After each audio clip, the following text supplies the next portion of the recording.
آنے تو کچھ کہوں گا، جب 400-500 روپے جا ہی رہے ہیں ان کو رشوت دینا ہی ہے تو کچھ کہہ کے دوں گا. وہ آیا گرجدار آواز میں بولا، کہاں جا رہے ہو آپ لوگ؟ ہم نے کہا سر سسرال جا رہا ہوں. سسرال تو سمجھتے ہی ہوں گے آپ لوگ. سسرال جا رہا ہوں. کہنے لگا سسرال؟ تم لوگ یو پی کے نظر آتے ہو، سسرال جا رہے ہو یہ بمبئی میں؟ ہم نے کہا کیوں، راجیو گاندھی کی سسرال امریکہ میں ہو سکتی ہے تو ہماری سسرال بمبئی میں نہیں ہو سکتی، کیا بات کر رہا ہے؟ کھارے وی آئی پی اٹیچی، ہماری پاس وہ اٹیچی ہے دبئی کے ایک شیخ نے مجھے دی تھی، جو چور لے کے بھاگتا ہے تو بولتی ہے چوں چوں چوں چوں، گھر رکھ کے آیا ہوں اس کو، تو وہی اٹیچی میرے پاس تھی. بولا وی آئی پی اٹیچی ہے، مجھے تو SIS کا ایجنٹ لگتے ہو پاکستان کے، کھول کے دکھاؤ کیا اٹیچی میں. ہم نے کہا سر بیوی کو لڑکا ہوا تحفہ لے کے جا رہا ہوں. کہ بیوی کو لڑکا ہوا تحفہ لے کے جا رہے ہو؟ کہ کھولو تو دیکھوں کیا ہے تحفہ. ہم نے سر نظر لگ جائے گی مت دیکھیے آپ. کہا بھائی بیوی کو لڑکا کب ہوا جی، کب تمہاری شادی کب ہوئی؟ ہم نے کہا سر ایسے ہی 2 مہینہ ہوا ہے. کہا بے پاگل 2 مہینہ ہوا ہے کہ 2 سال ہوا ہے؟ ہوش میں بول رہے ہو کہ نہیں بول رہے ہو؟ ہم نے کہا سر نہیں 2 مہینہ ہوا ہے. کبھی 2 مہینے میں بھی کہیں لڑکا پیدا ہوتا ہے؟ بیوقوف بناتے ہو مجھے. ہم نے کہا سر بڑے امیر گھر کی لڑکی تھی، میں نے پوچھا نہیں، جانے دو. کہا بے کمینے بے ایمان، گالی دیا اس نے ماں بہن کی. کہا بے ماں بہن کی الٹی سیدھی گالی دیتا. بولا سالے 2 مہینے کا بچہ ہے، حرامی کا ہوگا، کسی کا 2 مہینے میں کہیں بچہ پیدا ہوتا بے حرامی کا لڑکا ہے وہ. ہم نے کہا سر جانے دو، حرام کی اولاد ہوگی پولیس میں بھرتی کر دوں گا.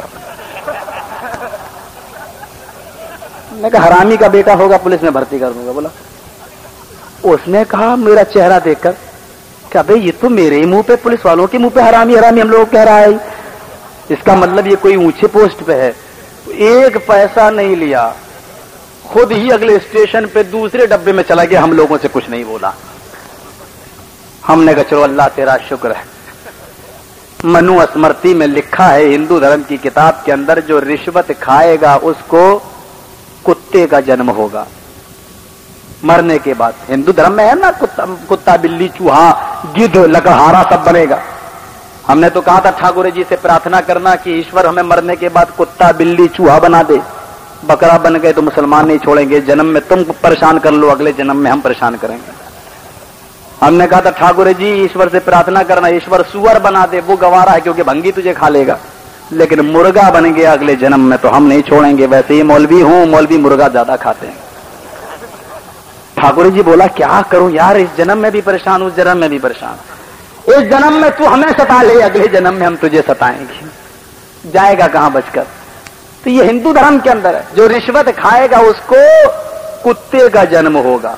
منو اسمرتی میں ایک جگہ لکھا ہوا ہے جو جوا کھیلے گا اس کو بھینس کا جنم ہوگا. دنیا میں جتنی آپ بھینسیں دیکھ رہے ہو نا، یہ پہلے مرد تھے، یہی نا مطلب ہوا. انہوں نے جب جوا کھیلا ہوگا تب ان کو بھینس کا جنم ملا ہے. ایک جگہ منو اسمرتی میں لکھا ہے کہ کسی لڑکی پر بری نظر ڈال کر دیکھو گے تو مرنے کے بعد تمہیں بھی لڑکی کا جنم ہوگا. یعنی کسی لڑکی پر بری نظر ڈالو گے تو مرنے کے بعد تمہیں بھی لڑکی کا جنم ہوگا. ہم نے کہا دنیا میں جتنی بھی لڑکیاں عورتیں دکھائی دیتی ہیں یہ سب پہلے مرد تھے، انہوں نے لڑکیوں کو دیکھا ہوگا تب ان کو لڑکی کا جنم ہوا ہے. اب دنیا میں اگر کوئی آدمی کسی لڑکی کو غلط نظر سے نہ دیکھے تو پتہ یہ چلا کہ لڑکی کا جنم ہی نہیں ہوگا، بچہ بال ٹھاکرے پیدا کرے گا. سوچو کتنا گھوٹالا ہوا ان کتابوں کے ساتھ، کتنا گھوٹالا ہوا ان کتابوں کے ساتھ.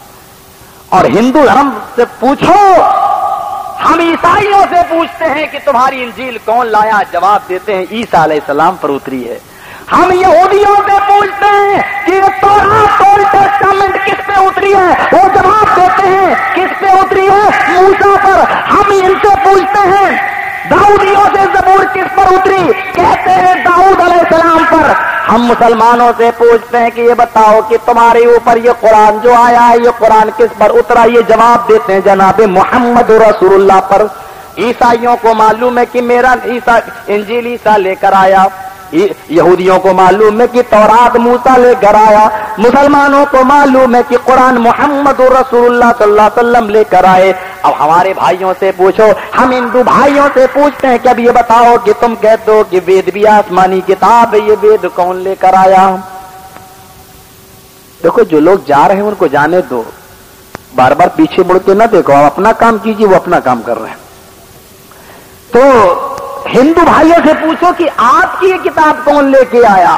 میں دعوے کے ساتھ کہہ سکتا ہوں، یہاں بیٹھا ہوں، اگر یہ بھج کا علاقہ کہلاتا ہے میرے بھائیوں، یہ سمراسر گاؤں کے اندر میری آمد پہلی بار ہوئی ہے، شاید یہ ڈسٹرکٹ بھج میں پڑتا ہے، پورے بھج کے پنڈتوں کو میں چیلنج دیتا ہوں، سمراسر کے پنڈت اگر جواب نہ دے پائیں تو بھج کے پنڈتوں کو بلا لیں، اور بھج کے پنڈت بھی جواب نہ دے پائیں تو گجرات کے پنڈتوں کو اکٹھا کر لیں، اور پورے گجرات کے پنڈت بھی نہ بتا پائیں تو پورے ہندوستان بھارت کے پنڈتوں کو اکٹھا کر لیں، اور منت اور ضمانت کے طور پر اٹل بہاری جی سے کہتے ہیں کہ جتنے پنڈت ہوں وہ زمین کی تہ سے کھود کھود کر زندہ کریں، سارے پنڈتوں کو اکٹھا کر لو اور ان سے پوچھو کہ تمہاری یہ وید جو آکاشی کتاب کہتے ہو، یہ وید لانے والا اوتار کون ہے؟ آج کوئی پنڈت اس بات کو ثابت ہی نہیں کر پائے گا، وہ بتا ہی نہیں سکتا کہ وید کس نبی پر اترا، کون سا اوتار اس وید کو لے کے آیا۔ تو جو قوم جو دھرم وید کے لانے والے نبی کو بھول گیا ہو، اس نے ان کی کتابوں کے ساتھ کتنا کھلواڑ کیا ہوگا، خود آپ اس بات کا اندازہ لگا سکتے ہیں۔ میرے بھائیوں، میں عرض یہ کرنا چاہتا ہوں کہ اسلام نے ایک مرد کو 3 4 عورت کے رہنے کی اجازت دی ہے، صرف اسی مقصد سے اجازت دی ہے تاکہ تمہاری نسل بڑھے، اور ہم قیامت کے دن اپنی امت کو دیکھ کر، ان کی تعداد کو دیکھ کر میں فخر محسوس کروں۔ یہ فیملی پلاننگ کا منصوبہ آج ہمارے یہاں زیادہ چل رہا ہے، ہندوستان کے اندر بھی یہ فیملی پلاننگ کا منصوبہ چلتا ہے۔ سمجھ رہے ہیں آپ؟ فیملی پلاننگ کہتے ہیں کہ بچہ رحم مادر میں ہوتا ہے، بچہ ماں کے پیٹ کے اندر ہوتا ہے، اور ہماری مائیں، ہماری بہنیں اس بات سے ڈرتی ہیں کہ اگر یہ بچہ پیدا ہو گیا تو یہ کھائے گا اور اولاد بڑھے گی، یہ فقر و فاقے کی نوبت آ جائے گی، غریبی کی نوبت آ جائے گی۔ اللہ کہتا ہے کہ جب بھی میں کسی بندے کو جنم دیتا ہوں اس دھرتی کے اوپر تو اس کی روزی کا بھی میں انتظام کر دیتا ہوں۔ او میری ماں اور بہنوں اور میرے بھائیوں جنہوں نے وتھ پلاننگ کے ساتھ فیملی پلاننگ کا منصوبہ بنایا ہے، تم اللہ کی تخلیق کے اندر تبدیلی کر رہے ہو، اللہ کی تبدیلی کو، اللہ کی تخلیق کو بدل رہے ہو۔ اللہ جس کو وجود بخشنا چاہتا ہے تم اس کو ختم کر رہے ہو۔ جانتے ہو اس کا گناہ کیا ہوگا؟ جانتے ہو اس کا گناہ کیا ہوگا؟ کیا تم نے کبھی دیکھا ہے؟ کیا تم نے کبھی سنا ہے؟ قرآن کہتا ہے کہ قیامت کے دن یہ زندہ دفن کی ہوئی لڑکی کو اٹھایا جائے گا، اور زندہ دفن سے مراد ہر وہ روح ہے، ہر وہ بچہ ہے جس کو ماں کے پیٹ کے اندر مار دیا گیا ہو، یا فیملی پلاننگ کے ذریعے صفائی کر دی گئی ہو، گربھپات ہو، حمل ساقط کر دیا گیا ہو، یہ ساری کی ساری روحوں کو اللہ قیامت کے دن قوت گویائی دے گا، اور اللہ پوچھے گا وَإِذَا الْمَوْءُودَةُ سُئِلَتْ، یہ بتا کہ تجھے تیرے باپ نے کس جرم میں دفن کیا تھا، کس جرم میں مارا تھا، کیسے تجھے قتل کیا تھا، کیسے تجھے مارا تھا۔ میرے پیارے بھائیو، اس وقت کیا جواب دو گے؟ اس وقت کیا جواب دو گے؟ ایسی عورت کا نماز جنازہ جائز نہیں ہے جو فیملی پلاننگ کرتی ہو، جو اپنے پیٹ کے بچوں کو گراتی ہو، گربھپات کرتی ہو، حمل ساقط کرتی ہو، گربھپات ہوتا ہے، حمل ساقط کرتی ہو، ایسی عورت کا نماز جنازہ بھی جائز نہیں ہے اسلام کی درشٹی سے۔ میرے بھائیوں، یہ چیز اس کو آپ اپنے زبان میں آپریشن بھی کہہ سکتے ہیں کہ آپریشن کے ذریعے اس بچے کو کی صفائی کر دی جائے، یا اس بچے کے وجود کو میٹ دیا جائے۔ ذرا قرآن دیکھو اور محمد رسول اللہ کا فرمان دیکھو، تزوجوا الودود الولود فانی مکاثر بکم الامم۔ نبی تو یہ کہہ رہے ہیں کہ ایسی عورت سے شادی کرو جو زیادہ بچے جننے والی ہوں، تاکہ قیامت کے دن میں تمہاری تعداد کو دیکھ کر فخر کروں۔ میرے بھائیو، ایک طرف یہ اور ایک طرف وہ ہماری اندرا گاندھی جی کہتی تھی نسل بندی کرو، ہم دو ہمارے دو، اس لیے ان کی بھی شاید یہی دو تھے، سنجے گاندھی، راجیو گاندھی۔ ذرا غور کرو کہ یہ بتاؤ آج انسانوں کے رہنے کی تو جگہ نہیں ہے، اور ہمارے بھائی کیا کہتے ہیں؟ ہندو بھائی کہتے ہیں جی ہتیا بھی مت کرو، وہ کہتے ہیں مسلمان لوگ بکرا بھینسا یہ سب کاٹ لیتے ہیں، کھا لیتے ہیں، جیو ہتیا کرتے ہیں، جانوروں کی جیو ہتیا نہ کرو۔ آپ انسان ہو کر ہندو دھرم کے ماننے والے ہو، ذرا غور کرو، تم یہ کہتے ہو کہ مسلمان جیو ہتیا کرتے ہیں۔ آج تمہارے اسپتال مسلمانوں کی نہیں